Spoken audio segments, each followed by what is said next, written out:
Good afternoon. Welcome to our webinar, Introduction to the All-New Competency Tracker. We want to thank you for joining us today.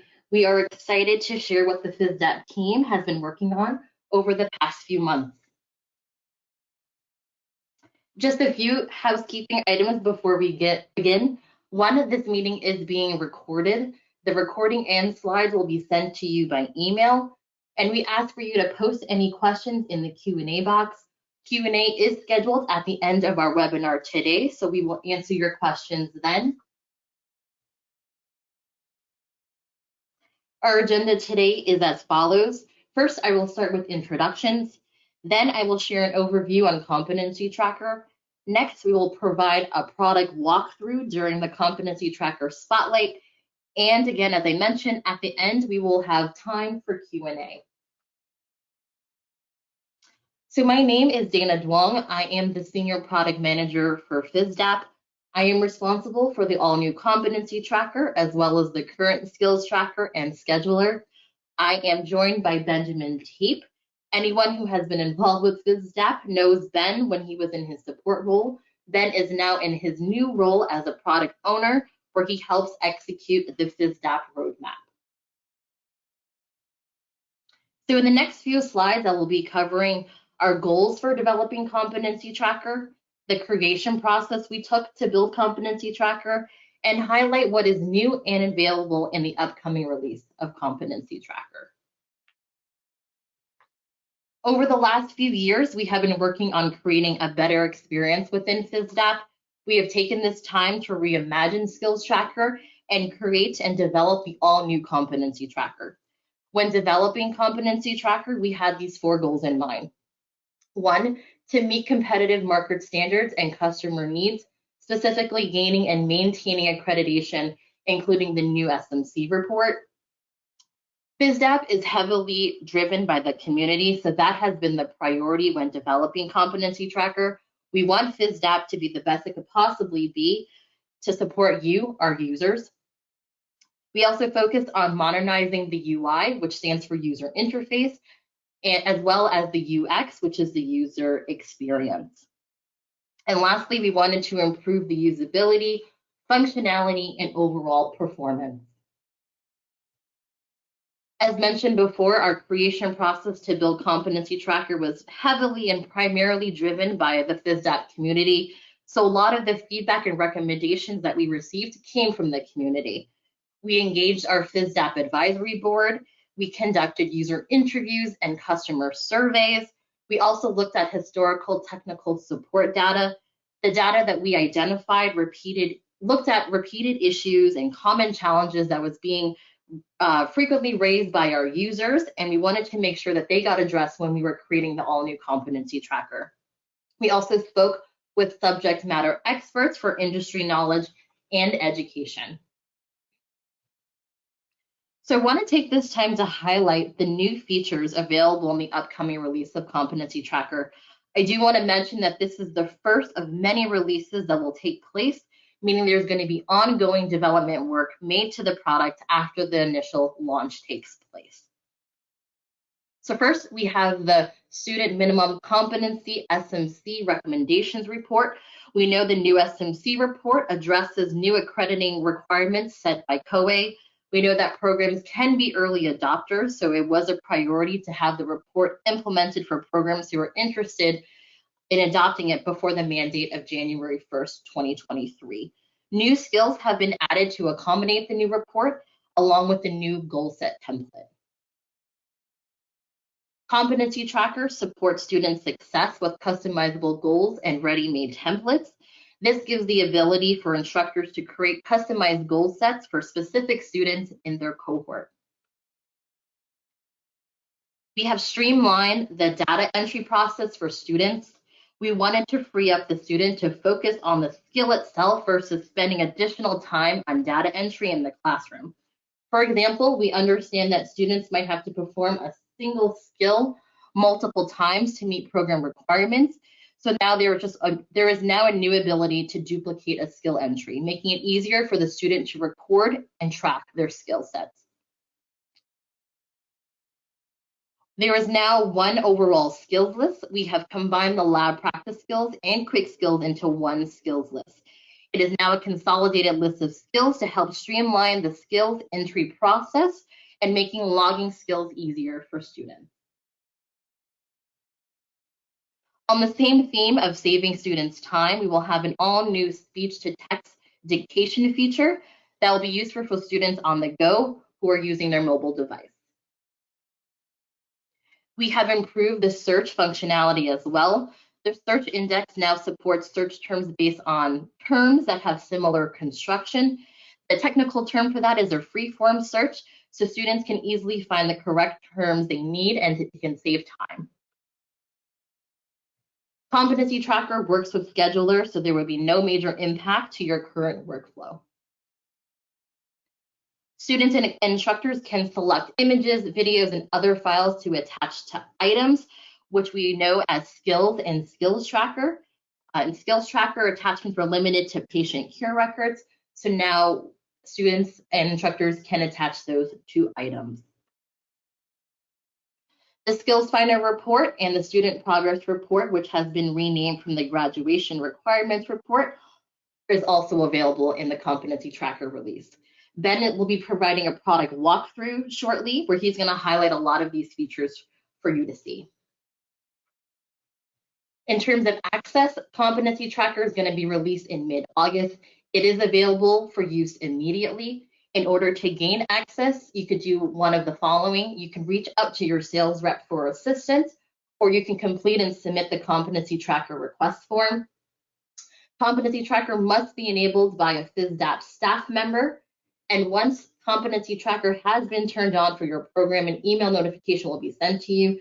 And we are also creating a student demo account for you as well. So those account credentials will also be sent to you by email. So with any new product, we understand that having self-help documentation and reference material is helpful to get started. So we have created a comprehensive guide to Competency Tracker, which identifies the deltas between Skills Tracker and Competency Tracker. We have updated the Getting Started guide to FISDAP to include sections on Competency Tracker and the new SMC report. Similar to the Quick Reference Guide to Appendix G, we have created a new Quick Reference Guide to SMC. We are putting the finishing touches on our tutorial videos, and we have posted our Competency Tracker FAQs on the FISDAP site as well if you need more information. So now I'm going to turn it over to Ben for his product walkthrough. All right, so we're first going to look at the new Competency Tracker from the view of a student and how to actually enter data and skills into their shifts. And then we will finish with going into the instructor view and looking at how to create custom goal sets, as well as use the new reports and also set up your students for the Competency Tracker. So to start with, when logged in as a student, to get to a shift in the new Competency Tracker, it is actually the same as you would for the existing Skills Tracker. So once a student signs up for a shift in the scheduler, or they have a shift assigned to them, or they create their own shift, just whatever method you guys currently use for your scheduling, however they get their shifts, once they get their shifts, it'll go to their shift list, just the same as they would for the Skills Tracker. However, once you click on a shift for that, and then I actually preload one just to save us a little bit of time here because I know we're on a tight schedule. But it's going to open up a shift that is going to have this new UI. Again, as Dan mentioned, that's user interface. So you're going to see some different things from what the Skills Tracker previously had. I will point out that you will still see the shift evaluations from the Skills Tracker. That is to be expected, so that you guys can still use your shift evals up until we have the new updated evals created as one of our fast followers post the release of the Competency Tracker. So the main piece of that was newly added to the Competency Tracker here is this box where we have the items, patient, and attachments. The items is essentially our new version of the either quick add skills if you were in clinical or field, or the lab practice items if you were in lab. As Dana mentioned, we have now combined those two sort of alternate skill entry options into one, so that whether you're in lab, clinical, or field, the method of adding an individual item is going to be the same. And again, this would be for instances where you're not doing a full scenario or you're not fully working on a patient, but you have done some skills, whether that be a skill station in lab or a preceptor pulls you over to push an IV in the clinical shift or a field shift. So I'm just actually going to start from the bottom with attachments, and attachments, to actually add any of these options, we'll click on this orange button here, and I'll go ahead and select attachment. And when I do so, it'll open up my computer's files where I can select an attachment and upload it, and it'll add it here. If it is a PNG or rather an image or a PDF file, you'll be able to see the preview. You can also download it. Videos or sound files will not have a preview, but you will still be able to download it. If you want to add a comment to this attachment, you can do so. You can also delete the attachment. If you do delete it, you'll get that option that says, are you sure you want to delete it? And once you say yes, it'll be permanently gone. Anytime that we have done deletions in the new competency tracker, whether that be for attachments, patients, skills, anything like that, we are going to have that window appear that says, are you sure you want to delete it? And if the student says yes, then it will be deleted permanently. So that's a change again from there was different methods of deleting in the skills tracker. We have unified into one, and every time now, there isn't an undo option, but it will confirm that they need to delete it. So any student who says they accidentally deleted something had to confirm that they wanted to delete it before it was deleted. So we've really just made it so you shouldn't be able to accidentally delete something unless you click the delete button a second time. So now we'll jump into adding an individual item. So again, this would be a situation where either you're doing a skill station or you are in a clinical or field shift where you're not doing the full patient scenario, but you are doing skills that you want to get credit for. So when you click the add individual item, it's going to open our item library. This is going to list everything in alphabetical order, so you can scroll through if you know what you want. But again, as Dana mentioned, we have that search functionality now, the free form search. So if I want to find, for example, EKG, I could type in KG, and it will find it because KG appears somewhere in EKG. If I want to do IV, I could type IV, and we can see the vascular access IV plus the delivery options because they have IV in the middle. So if the letters you put in appear together anywhere in the name of the item, it will search for it when you do the search. So you don't always have to start from the front of it. So if you're not 100% sure of the item name as it's currently called, that's not a problem. You can just use the search and hopefully you'll be able to find it. And if you can't find it from the search, again, you can still do the scroll through. So I'm going to select EKG and hit this plus button. That's going to load our details here. So first, we've got our successful or not. We are using NREMT's rating of success. So a 2 is fully successful, a 0 is fully unsuccessful, and a 1 is a partial. Usually it means they were successful, but they needed prompting on what to do to get there.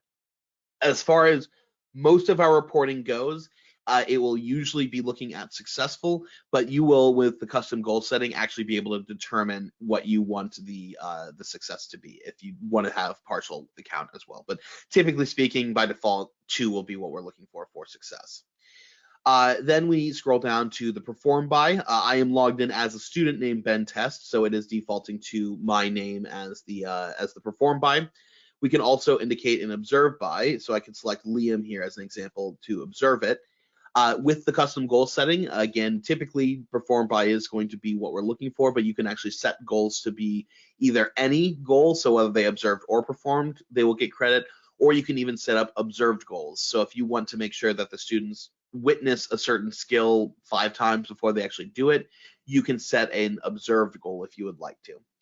And then we have the evaluated by. This is mostly important because when this work was first started, we were still building out of the initial SMC or the current 2019 SMC, and that had instructor and peer evaluation as an important piece of it. So we built essentially a way to say, was the evaluator an instructor or a peer? With the new SMC, with the 2023, COA has moved away from that, but we had already made the work on it, so we felt it was important to keep that option in here. So if you as an instructor still want to identify goals as being either peer or instructor goals, you are able to do that, again, in our custom goal setting. And even with the SMC template, if you want to add those goals in addition to COA's overall goals, you are able to do that with our custom reporting, which we'll get to in just a few minutes. Following that, we have the date and time. It will default to today's date and the time when I initially clicked the button, which, as you can see, was about 2 minutes ago at this point. I can click this little calendar option and change the dates that it's being linked to. It will still be linked to this shift, but it'll change the date that the timestamp will show. So if I were coming in, let's say I did this shift actually on the 8th, I could come and say this was the 8th, and then I could change my time to the 24-hour time of whatever time was appropriate. You may notice that you cannot select a future date. That is, again, on purpose. We do not want students to be able to say, I did this skill in the future. We only want it to be at most the present time and then any time in the past that they want to mark it for. And then finally, we get to the details section. Not every one of our items are going to have details. So if you're entering a skill and it doesn't have anything, that's totally fine if you don't see details. That's, again, not everyone will. But EKG, for example, does. So we can say what was the interpretation, what was the perfusion, the acquisition, and the qualifier. And so we can, again, with some of these, we can select more than one option. So I can select both of those, and now it's going to be listed there. Moving on, we'll come to the attachments. So we can actually now add attachments directly to items. In the past, we could only do attachments at the shift level. So now, especially with EKG as an example, I can attach my my rhythm strip directly to the item that I'm entering for the EKG, so we can see if I was correct with my interpretation and the qualifiers and all that kind of stuff, because it's linked directly to it. Whereas in the past, to do that, you would have to label the attachment with a way that made it clear it went with this patient or this item entry, and it was just messier. So we've cleaned it up and made it nice and easy to see this image is linked directly to this item entry. And then lastly, the comments. Again, we didn't have comments at the individual item level. You could only add comments to the patient or the shift level. And then we did add patient at one point, but it was, again, not it didn't always work the way we intended to work. So now comments can be added directly to a patient here, sorry, to an item here. And again, it will mark whether they are talking about, we know it's talking about specifically this item entry, this EKG. So we can say this interpretation is incorrect, or whatever it might be that someone wants to leave a comment on, whether that's the student themselves or the instructor. And then the dictation option that Dana had mentioned, that is this button here. So anytime you see this little microphone option, that if you click it, the line going through it will go away, and it will start listening and dictating into text whatever you speak at your device. That will require a microphone, so if you're using a phone or tablet, that should have it built in. Lots of laptops do too these days, but if you're on like a desktop, you may need a microphone separately to add into it. Otherwise, we can go ahead and hit save, and that brings us back to our item library. So if I scroll down, we can see the EKG is listed here. We have that check mark here, and the bottom we see one added. But I can either hit save, and that will add the EKG I already selected to my shift, or we can add other items. So I could even click EKG again, and I can skip all this if I don't want to do the details and just hit save and take everything by default. And now we'll see for EKG, the check mark is still there, but now there's a 2 showing there, and we have 2 added here. I could then say I did an oral tracheal intubation, and we can say it was on an infant patient and size 14, and we can hit save. And now, again, we're seeing those checks. So 2 for EKG, 1 for oral tracheal, 3 added.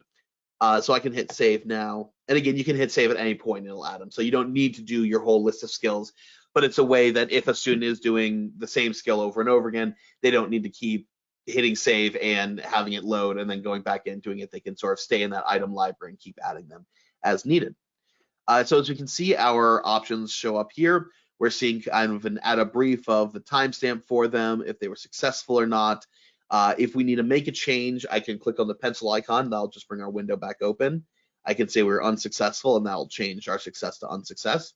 I can also delete an option as I would like to as well. And so again, when I click delete, we have our delete item come up. I'm going to say yes, delete, and that will fully remove it.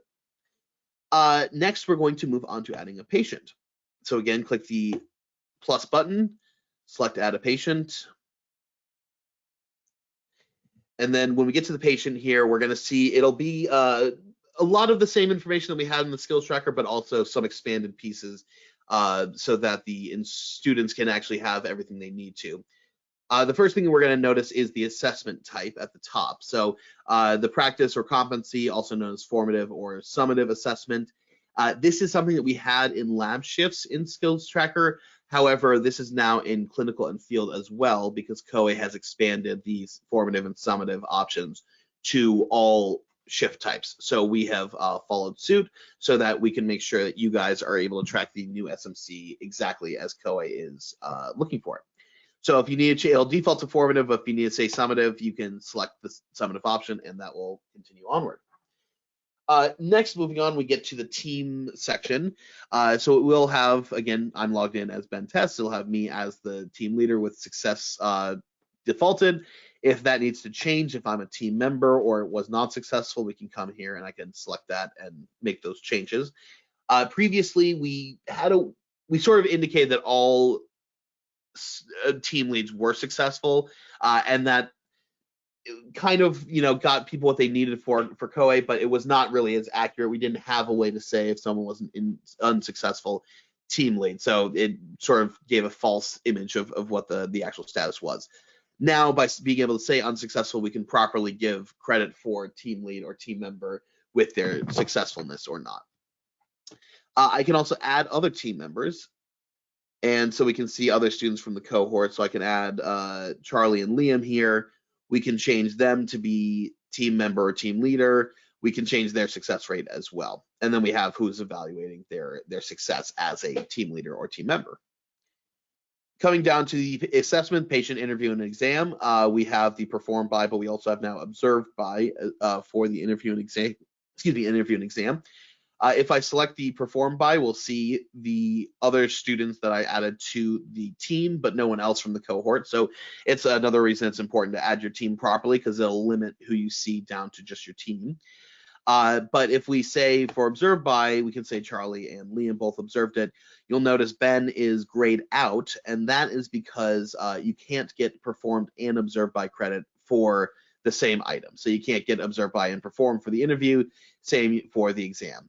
However, I could get performed for interview, and then if I undo that, I can get the observed for the exam. So that's totally fine, but within a singular item, you can't get both observed and performed credit, just one or the other. Then coming down, we have our subject information. This is very similar to what we have for Skills Tracker. One major change with age is that previously we had year and month, and that made it particularly weird for any like neonate and newborn patients. So now we have added this dropdown where you can select years, months, weeks, or days. So whichever version or item is most applicable, you can select that, and then you can enter specifically how many days old they are, or weeks, or months, or years, if that's the best one. I will note that there's an asterisk next to age. It is required. If I try and hit save without an age selected, it will bring us back up and say patient age needs to be documented. So we can make sure that we add in an age. Ethnicity, level of consciousness, criticality, those are all pulled straight from Skills Tracker. Again, none of those are really used by COE, but we use them for our research purposes, and it's just good to have them practice entering that information as well. So it's not required, but good stuff to have here. Then the actual things that the students are going to enter. Right at the top, signs and symptoms. This is our new language for complaints. Essentially, COE started using complaints in a way that didn't match up with how we were doing it, so we went to make sure that we didn't cause confusion of what would give credit where. So we have changed the name to signs and symptoms. If you open the signs and symptoms up, we get the library for it. Looks similar to the item library. However, when I select a plus sign, it doesn't bring us to any details. It just will check it and go to add one. So I can then select a couple other, and now it's going to add multiple, and I can just hit save there. I will point out if I go to add again, that those ones that I'd already added are not selectable. And if I check one, I can't check it twice. So you can't get multiple credit for the same signs and symptoms the way you can get multiple credits for the same items, because you could do the items multiple times. Again, like everything else, I hit delete. It's going to ask if I want to delete it. I say yes, it's gone. Moving on to impressions, this is sort of a middle ground between items and signs and symptoms. So if I select one of these options, it will load up the details where it can say performed by, observed by, successful or not, add attachments, comments, everything like that. If I hit save, it'll bring us back here. I cannot add a secondary impression of the same type and get credit for again. So that's kind of like the signs and symptoms. You can only get 1 credit per impression here, but we can select multiple option. And the big change with impressions from the skills tracker is previously we had a primary and secondary impression.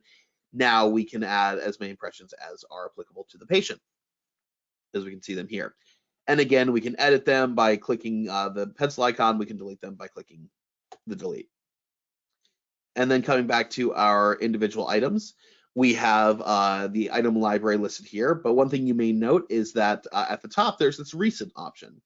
So when you're in a shift, once you have submitted some items, whether that's as a patient or as individual items, every other time you go back to items within that same shift, those items you previously used will appear at the top for the recent.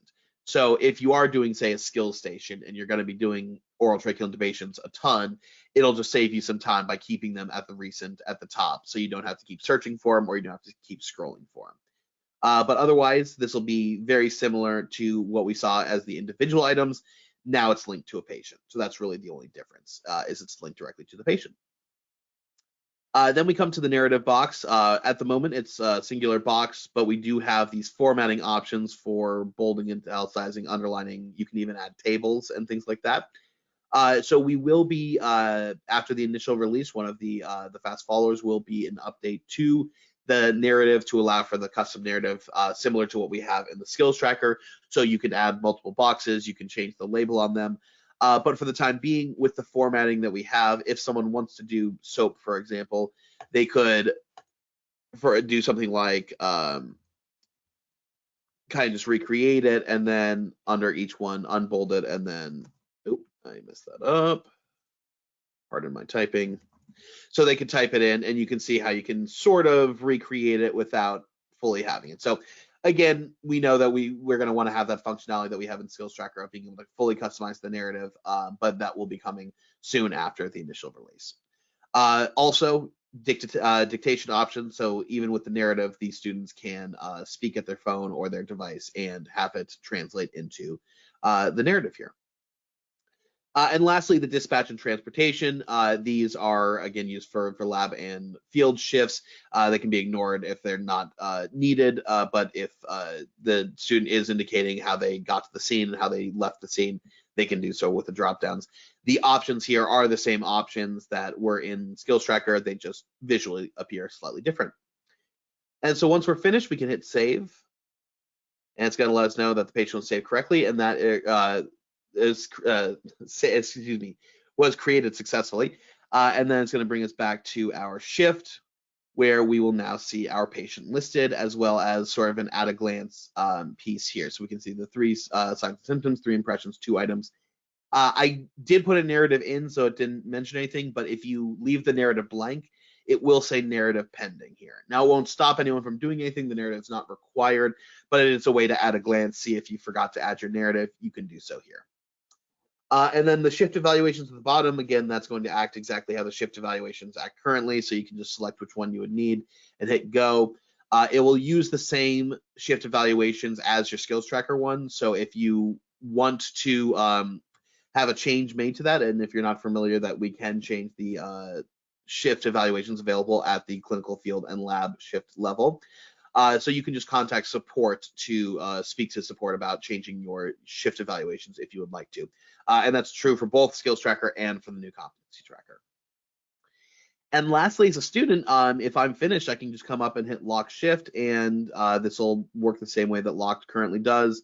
So it'll open up the window here. I can say, please lock it. And then that's going to bring us back to our shift list, and that shift is now locked. So I'm going to now switch to my instructor view. And from here, I'm actually going to open up the account page first. So as an instructor, what I want to show is first how you can actually set up your students to be a competency tracker student. So as Dana mentioned, to have the program level turned on, you could either work with your sales rep or you could use the request form to request access. Once that access is granted, not much will actually change right away. The big thing you'll notice as an instructor is this tab here is going to be different. So if you open up Skills Tracker right now, or rather the FizzDap right now in the production side of things, you're going to see that this just says reports. Once your program is set to a competency tracker program, it will change to goals and reporting. So you will be able to notice that there's a difference there, and if you hover over it, you'll now see a new option for goals as well. So that's just a quick way of noting, okay, you have now been switched over to the competency tracker, and you can see that you are ready to go. So once you're ready to go, the way that will now work is you will want to set up your students to be competency tracker students for those that you want to switch over. We do recommend that you do the switch for new cohorts. Any students who have existing skills tracker data, if you switch them over to competency tracker, that data will not transfer. Now that data doesn't go away, it doesn't get deleted, so you don't have to worry about like it being gone, but it does mean that if you are essentially trying to use the new competency tracker reports, all that skills, they'll essentially be a new student as far as the competency tracker is concerned, because they won't have any competency tracker data. So the competency tracker reports use the competency tracker data, the skills tracker reports use the skills tracker data, and vice versa. So again, it's technically possible to turn it on for an existing student who has skills tracker data. Unless you want to basically ignore that skills tracker data, we just don't recommend it. So that's why we're encouraging programs to finish out the cohorts of their existing skills tracker as students, and then with fresh cohorts, start with a new competency tracker so that everything is nice and clean. And we'll see in a second here that you will still have access to all of your reports, both the skills tracker and the competency tracker. So again, there's no loss of data. There's no concerns about running both types at the same time. You'll just want to make sure that you know who has access to who or which. And to do that, we're actually going to go to the from the account page, the graduation status option. Now I will let you guys know I am logged in as my staff account, so there are two things that you're going to see here that will not be part of what you guys will have access to, and I'll point out in a second. It does say staff only when I scroll down, but just wanted to give you that warning. So when you come to graduation, the status page, or also called the update graduation settings, you'll see a list of your students, and it shows you the grad date, the graduation status, and the shift limit. And then once competency tracker is turned on, there will be a new column here that says competency tracker enabled, and it'll say either yes or no for your students. When we scroll down, you'll then see your options. So you guys will see update grad date and grad status, and that's what you have currently on this page. But you'll also see an update competency tracker. And then the cert level and the shift limit, that's the staff only stuff. So again, please ignore that for the moment here. But if you want to turn the competency tracker on for a student, or you want to turn it off for a student, you're going to be using this option. So the way it'll work is you select a student and then select the update competency tracker. And if you want to turn it on, you would select allow to use and hit save. This is going to, I should have filtered down this program has a lot of students, but there we go. So as you can see, once you hit save and it loads, it'll come back here and it'll say competency tracker enabled for the following students. And in this case, it was test A, E, and T. And then we can see now that they are now showing yes for enabled. If I want to remove that access, I can select the option again, and this time don't select allow. And then if I hit our student and hit save, this will now turn it off for the student. So we can see disabled, and then when this loads, we'll see that it'll say no under the competency tracker enabled, as we can see there. So that's all well and good, but if you have a cohort, that's not going to be ideal to do it individually. But the good news is you can select multiple options at once here. Even better than that, however, is you can use the filters to filter down to a specific either cert level, grad date or status, or student group. And this is really what I will recommend using for any of your new cohorts, is setting up your students, the new students, into a cohort. And then once you're ready to turn this competency tracker on for them, use the filter, find the cohort you want to update, and then filter down to them. And now these students all have it currently selected, but what I can do is, if, say I want to turn it off for all of them, I can just click the all button. That will select everyone that it's been filtered down to. So if you're not seeing them currently, you don't have to worry about it. They're not going to be affected. It's only going to affect what we're seeing right here. And then I can hit update. And again, to turn it off, we select update, but then don't check allow. And then that will turn this off for these 3 students. And now we can see disabled for these 3. They all say no now. And then if I change my mind, say, yeah, let's turn it on, but not for 77, then we can do that. We can hit save and allow.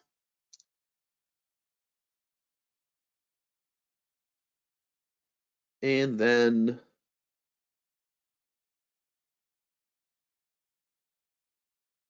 just taking a moment here. There we go. And we can see now it was enabled for these 2. They are both saying yes, while this student is saying no.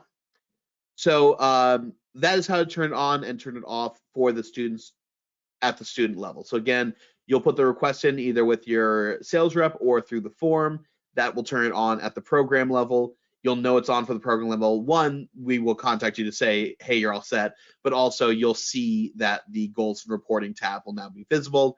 At that point, you can come to the graduation, the account page, and then graduation status, and then turn it on and off for people. Real quick, one thing that's not really part of the competency tracker, but I realized I mentioned it. For those who are not aware, I mentioned creating a cohort or a student group. To do that, you'll come to the account page and then come to student groups. And then you can see your active or inactive ones, but to create a new one, you would hit plus student group.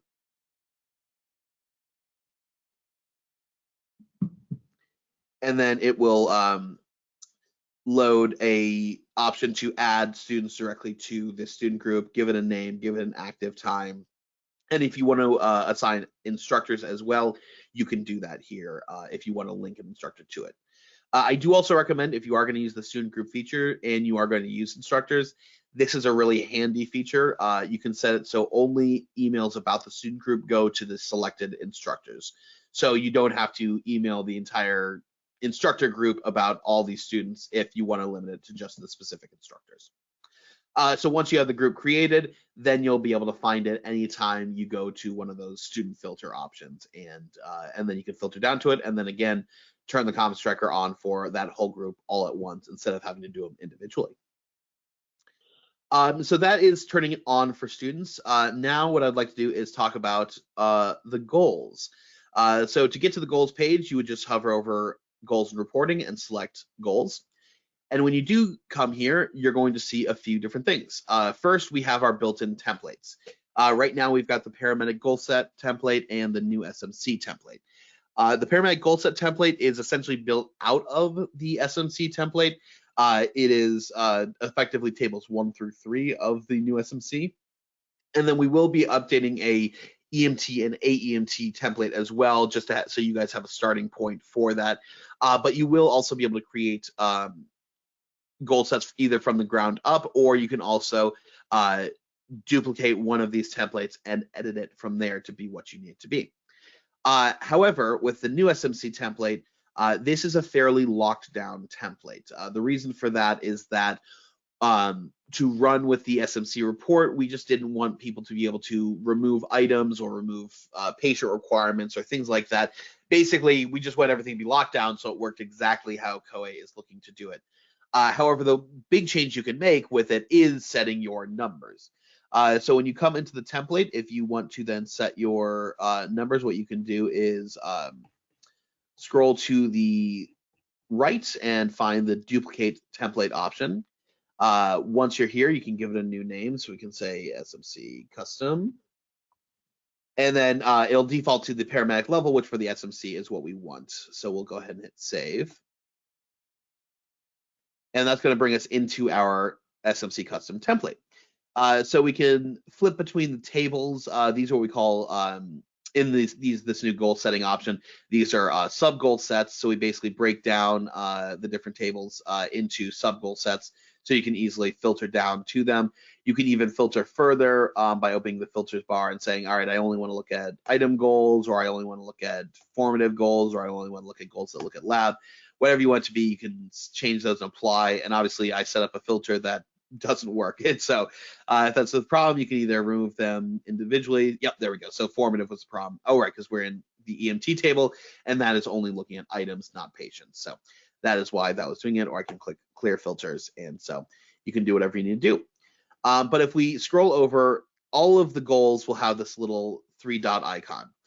Now in this lockdown browser, the only option you have here is the edit.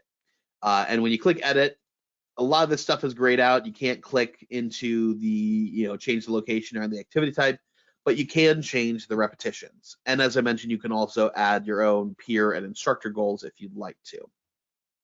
So we can go ahead and hit save on that. And now we'll see that change from 100 to 555.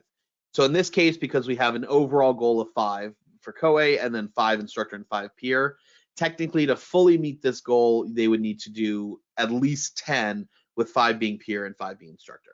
Again, the peer and instructor evaluation, COA moved away from that as a requirement, so you do not need to touch it, but we already had the functionality built and we wanted to leave it there if you want to use it. So totally fine to use it, absolutely not a requirement. And if you're trying to just do COA stuff right out of the box, you can completely ignore it. You can just use the template with our report, and you don't even need to make a duplicate if you just want to use COA's numbers. The other thing I'll point out is that we do have a plus sub-goal set option, but again, with the lockdown, you can't change it, and you can't change the names of these sub-goal sets or anything like that. So it's locked down with a reason, because the SMC template needs to just work properly with the SMC report, but you can still make your repetition changes as needed. And lastly, if you want to change the name or anything like that, you can click the pencil. And if you want to delete it, you can delete it. And once again, I know broken record here, but anytime we have the delete option, we're going to say, are you sure you want to delete? So I'll actually say cancel, and we'll come back here to our goals. Now we can see SMC custom is listed there, last modified today. So we can see all that information is right there. But to create a truly customized one, we'll go ahead and duplicate out of, if I could type and spell. So we'll do that, and we'll mark this one as an EMT goal set. Why not? So this one, even though I'm building it out of the paramedic template, that's just a name. We can change it to be EMT. Now we have all the stuff that I can actually click into. So these boxes here, for example, if I want to move some of these into a new sub goal set, I can select some of them and click actions, and I can either delete them if I want to, or I can say add to, and I can move them to a different sub goal set, or I can even do an add new one. Let's call it new. And then that brings us to our new sub goal set with just these items that we had moved into it.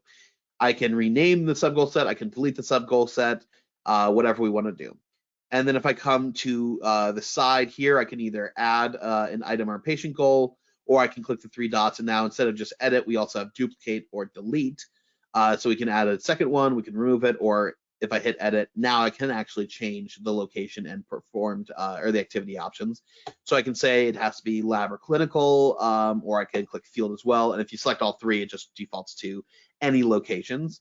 I can do the perform by, observe by, any activity, and then I can also change the details here. So right now, it's going to give credit if they do an IV or IV with blood draw. I could say, let's just do IV, and then now only IV will give credit for this particular item. And I can hit save, and it will make that change. So you can see the activity went from perform to any, and the location went from perform to any. And then if we go into a patient goal, we're going to see even more details. So I'm going to edit one of these patient goals. So first off, we can set if it needs to be formative, summative, or any.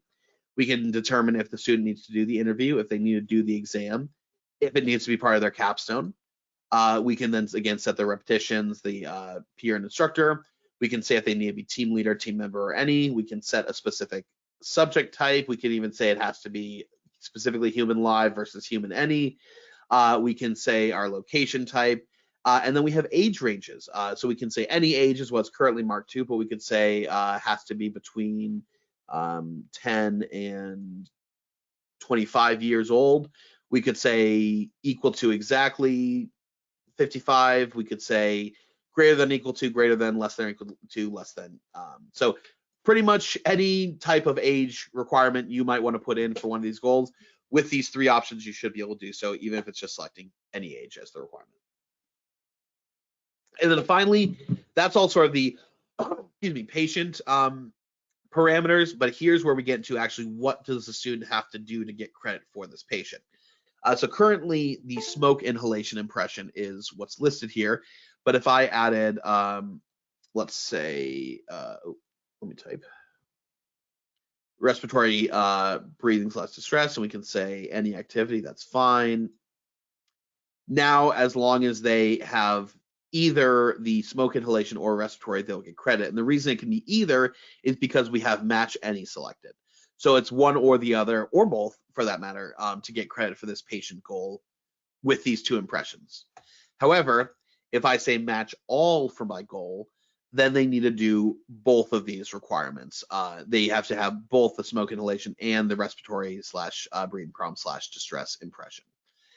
For COA, for the most part, for the new SMC goals, especially on table 2 that's looking at the conditions, usually it is they are set to match any. So if they have, especially for like the other medical option where there's a whole laundry list of impressions that give credit towards that, they don't have to do all of those. They just have to have one of those ones that give credit towards the other medical.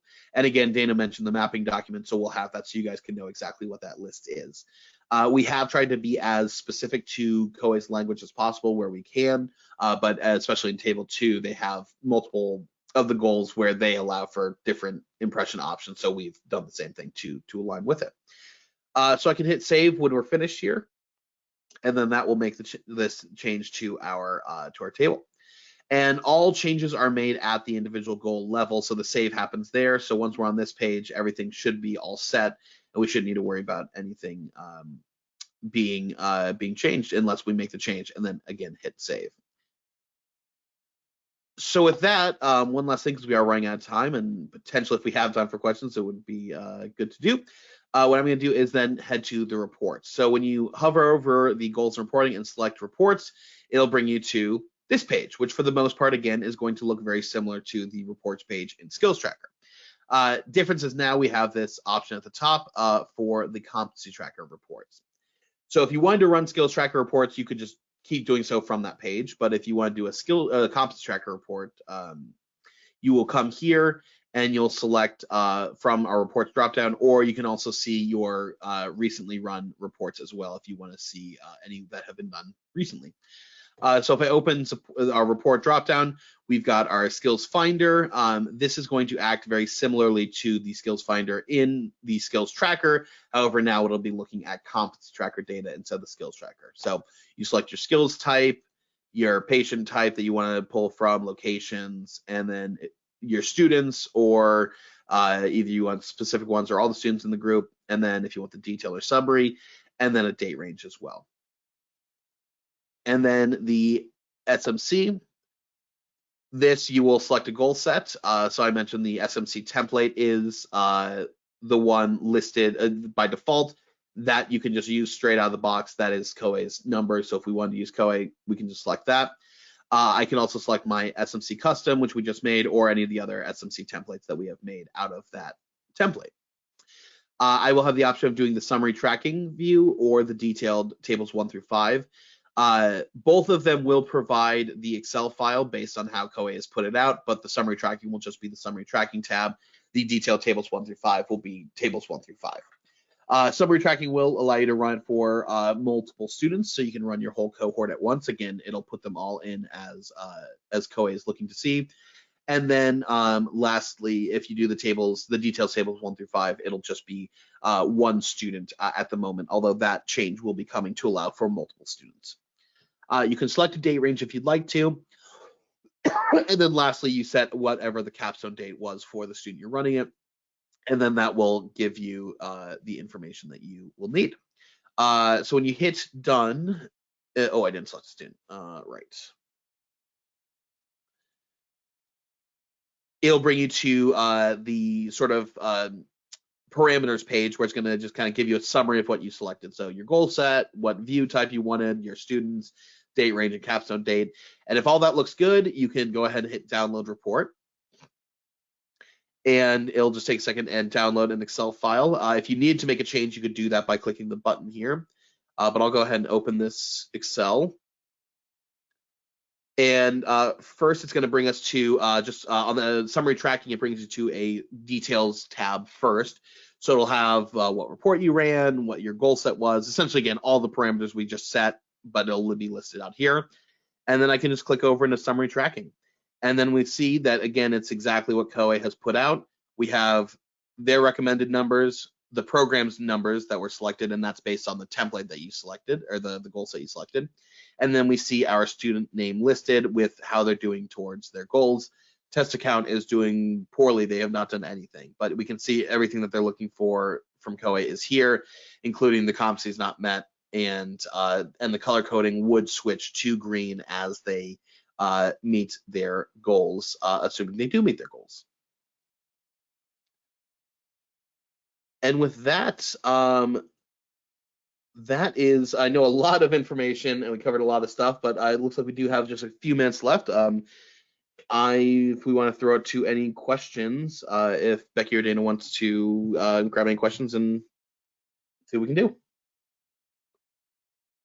Hey, Ben, I'm Yeah. gonna actually unmute everyone. If people have questions they want to ask, you can speak out loud, or if you want to go in the questions box, I can read them out. And I know Dana has been answering a bunch of the questions that people have put in the questions box, but if someone has a question that we might have missed or we haven't gotten to yet, you can feel free to speak up. Hey, Ben, thanks for all your help. Michael Caduce here from UCLA. This is great, and Dana has been fabulous at keeping us informed. You guys are doing great. I have a very simple question.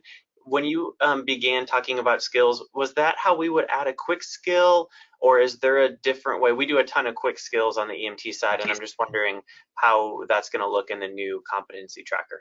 Yep, yeah, I'll pull up the student again, but yeah, essentially the individual item piece here, that is essentially the new quick skill. Can you do like a joint or a long bone for me and just show me? I'm just interested in what the other stuff that pops up looks like. Yeah, long bone, yeah, absolutely.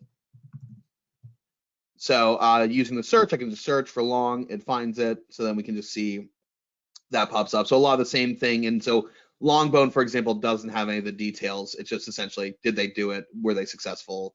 Do you need to add attachments or comments like that? Okay, I appreciate that. If, for example, we have specific skills like check CMS, where's BSI, where would that stuff pop up where the student could go through and check off that they earned all those points? At the moment, we don't have an ability to add custom skills in, but if there are skills that we do not have that your program is requiring, reach out to us and we can look to see about adding them. We have a whole set of them, so I'll get in contact with you and Dana. Appreciate it. Okay, yeah, absolutely.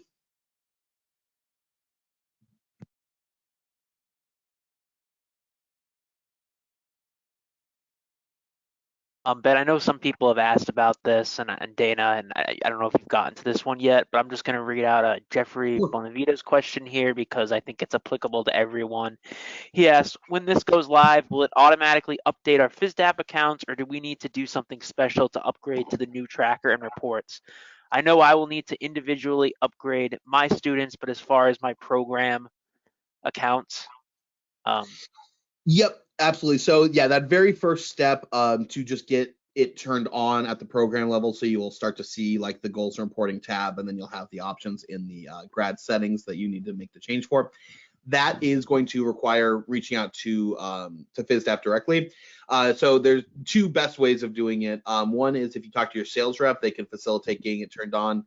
The other is we have a form that you can fill out that basically sends it to us, and we see that you requested it, and we can get it turned on. I believe if the form is not ready to go right now, it's going to be very soon, and I'm sure if we don't send it out with the survey, we'll send it out to this group immediately as soon as it's ready, so you guys can be the first to make your requests and have it on day one. We can have it ready to go for you to turn on. Yeah, I So think know we that- are. Oh, sorry, go ahead. I was just going to say, Ben, I think we are planning to include that in the follow-up email, which everyone who signed up for this should get later this week. Perfect. So yeah, when that email comes out, you should see a link for the request form. So you'll just go in, and it's a pretty simple form. Essentially, it's just going to ask for like your email, your contact information.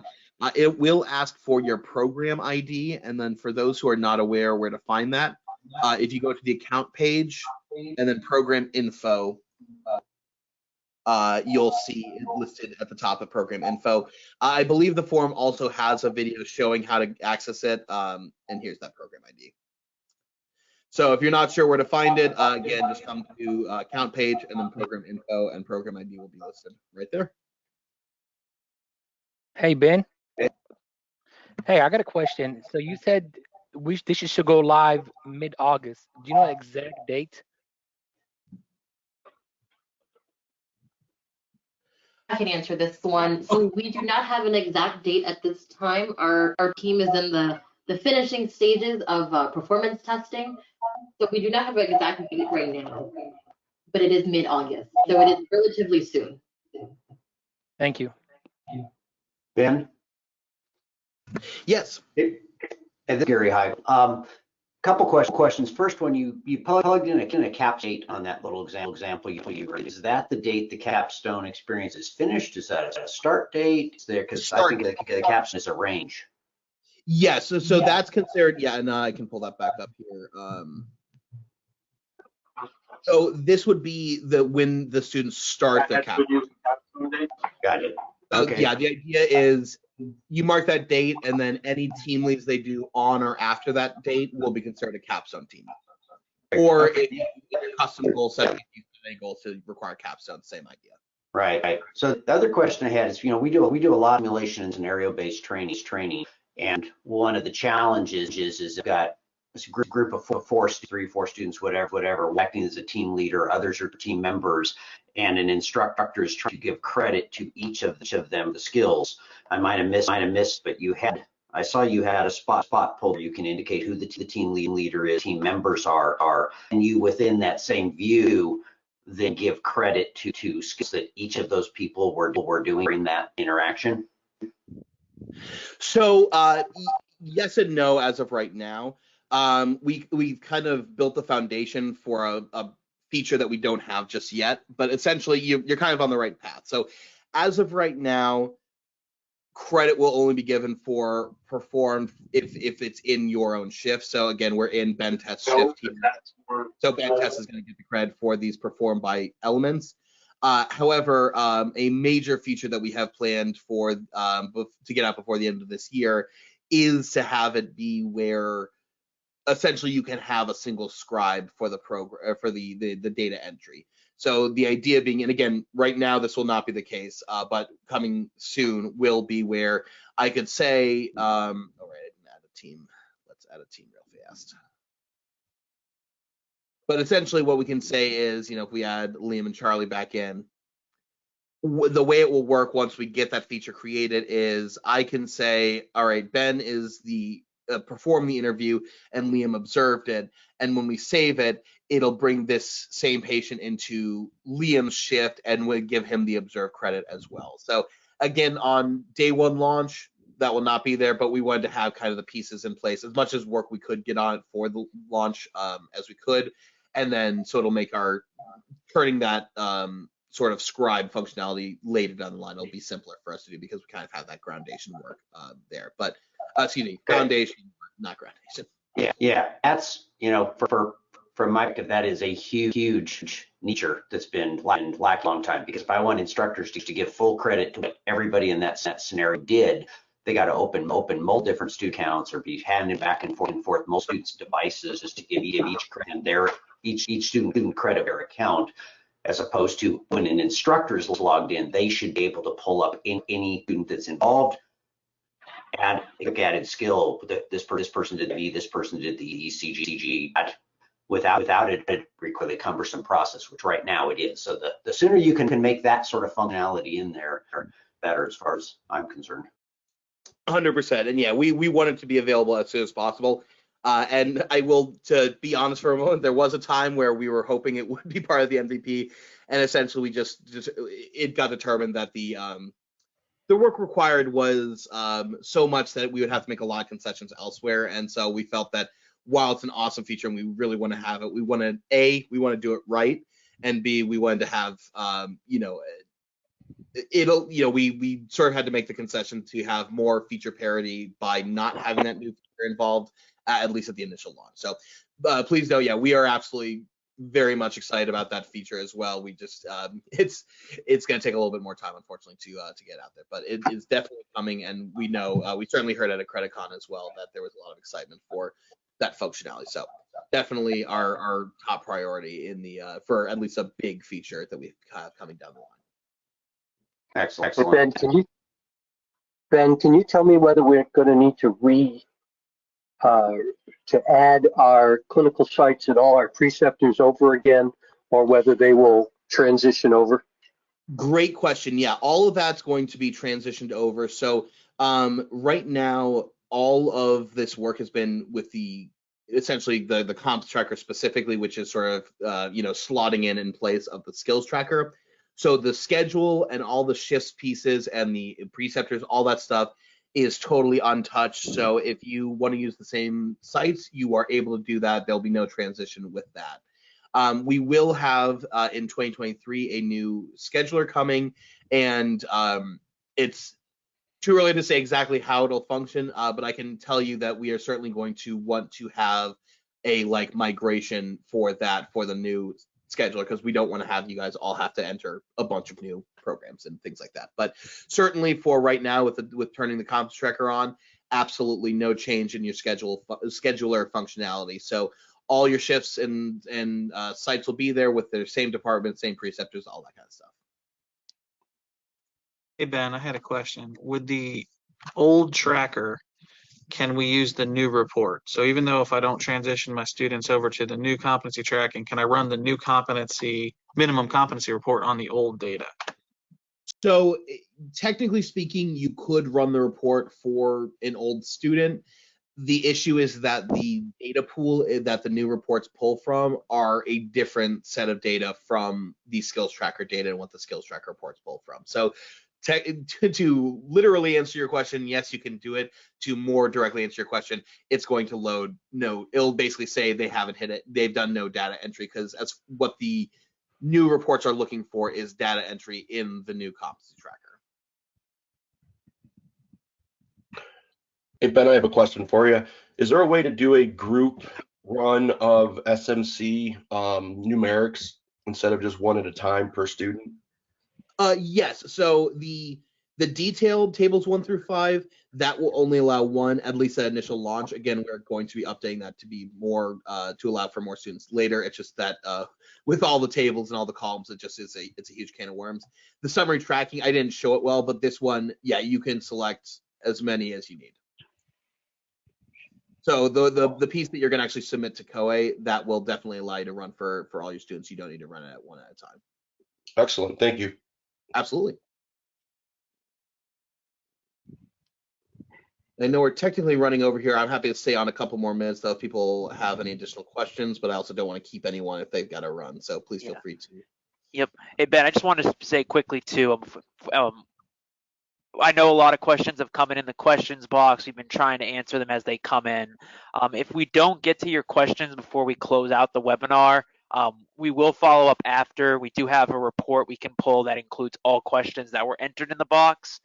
So we'll try to get back to you there. Also, you can also put them in the post-webinar survey that will pop up when you close the webinar as well. So I just wanted to mention that in case someone has one, then we don't get to it. But again, you can enter it in the box, or you can speak up now if you want to ask Ben or Dana directly.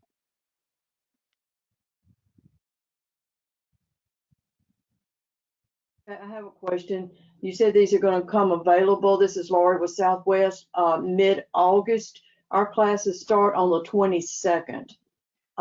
That's the new paramedic class. Are we going to have access to be able to understand all of this and be able to present it to them on the first day of class, because their data entry and skill entry starts the first day?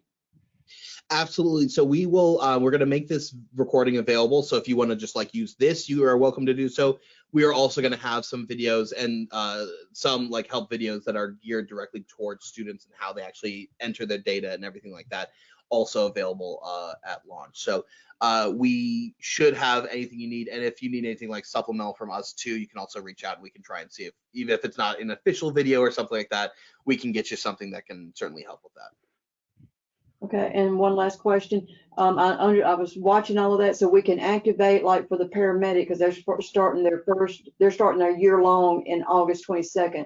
The EMT and AMT programs we have here, will they automatically flip over, or am I understanding that they can flip over at a later time? So you will be in control of who flips and when, at least at initial launch. And again, down the line, when we're closer to sunsetting Skills Tracker, we are going to start having all new students come in as Competency Tracker students. Basically, right now, we just didn't want to force anyone to migrate until they're ready, which is why we have sort of this individual switch option. So you can choose when you want your EMT and AEM students to switch over, but I will reiterate, I don't recommend, like if a new EMT group is starting and you want them to use the new CT, you'll want to switch them over when they start. So you really just don't want to start a students group in Skills Tracker and then like halfway through their program switch them over. Well, but we're less than a week, barely a little over a week out from classes starting, and we've got like 10 instructors that we would have to get proficient in this by before August 22nd. Gotcha. So it's going to be hard enough for me to get all the paramedic instructors on board with this in a week and a half, much less trying to get the EMT and AMT. So that gives them at least another semester to start getting ready for it. Absolutely, yeah, and that'll be totally fine. And again, I will say part of the reason that we're really trying to get out for this semester is really geared at the paramedic level, because we wanted programs to be able to test out the new SMC and the new report before the deadline of January 1 hits for the new SMC requirements. So paramedic was definitely our focus with getting it out at this time. So the EMT and AM students, that's totally fine if you want to hold off to the next cohort for them, not this semester's one. Dan, just a quick clarification. It's Josh, OTC in Springfield, Missouri. I'm seeing the message that it says that the skill sheets as far as program specific that's on the roadmap. Does that include, like on Longbone, for example, that has steps in it in the old skill sheets? Those are gone until a future date. Is that what I'm understanding? That's correct. Yeah, we won't have that digitized in at the initial launch, but that will be coming in. And one of the features that's coming as part of the 2000 skill sheets is we are actually going to allow programs to create their own. So I know in the past, some programs have reached out to us with their custom ones, and we've done the, getting them up and into your program. We're actually going to allow instructors to have that access directly. So you don't need to wait on the support staff or anything like that to get those created. You can just make any changes you would need to.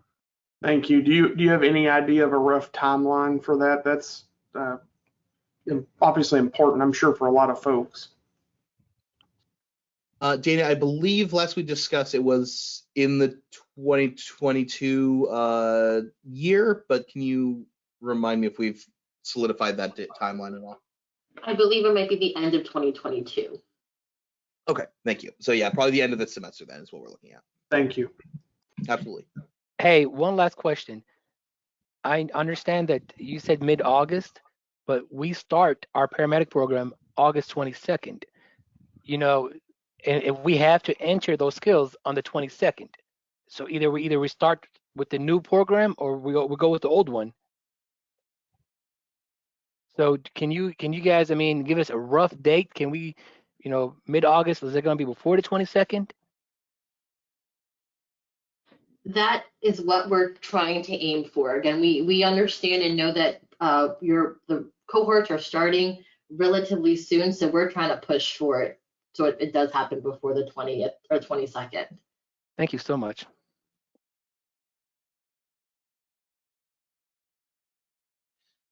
All right. Well, it sounds like we may have gotten to a slight stopping point.